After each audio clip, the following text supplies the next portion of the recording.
सभापति महोदय, लोकपाल विधेयक शीघ्र ही संसद में लाया जाएगा। सरकार इस विधेयक के प्रारूप के विषय में विरोधी दलों और संबंधित संस्थाओं से विस्तार से बातचीत कर रही है।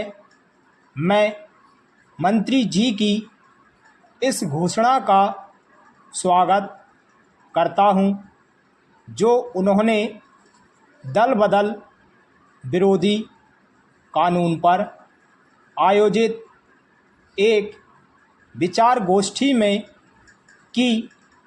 मंत्री जी ने कहा कि सरकार प्रजातांत्रिक सिद्धांतों को हर कीमत पर मजबूत करने के लिए बाध्य है।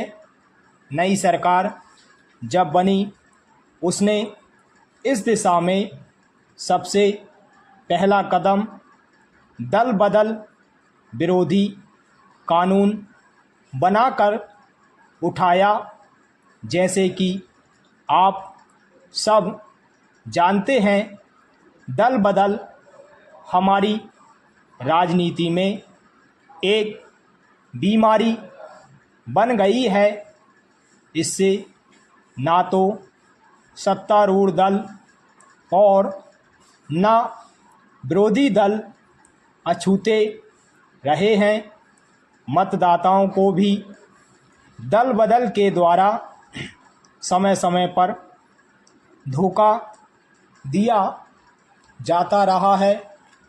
लोग चुनकर किसी एक दल के माध्यम से आते हैं, लेकिन बाद में अपने लाभ के लिए या अन्य कारणों से दूसरे दल में चले जाते हैं।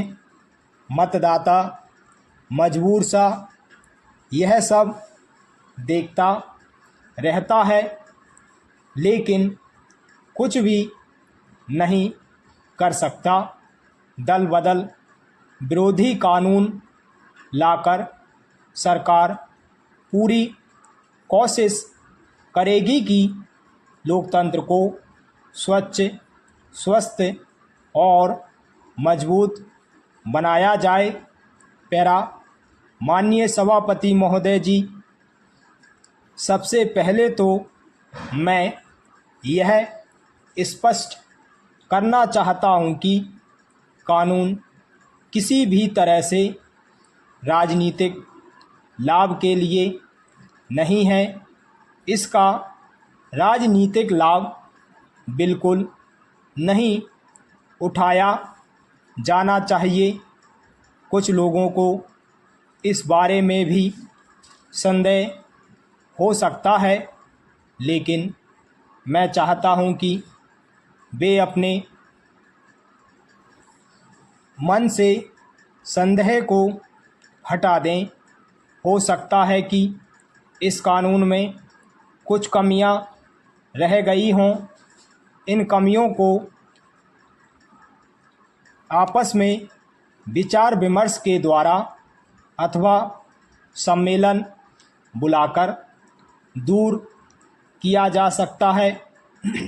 यह प्रसन्नता की बात है कि आज सत्तारूढ़ दल और विरोधी दल सभी यही चाहते हैं कि दल बदल विरोधी कानून पूरी तरह से प्रभावी बने और इसका निष्ठा से पालन हो सके। एक अन्य माननीय सदस्य ने कुछ दिन पूर्व सदन में इस संबंध में जो विचार व्यक्त किए थे, वे भी विचारणीय हैं। उन माननीय सदस्य ने कहा था कि देश के वर्तमान राजनीतिक ढांचे के लिए दल बदल का खेल हमारी राजनीतिक मान्यताओं को कमज़ोर सा करता जा रहा है, अतः इस कानून को जल्दी से जल्दी लागू किया जाए।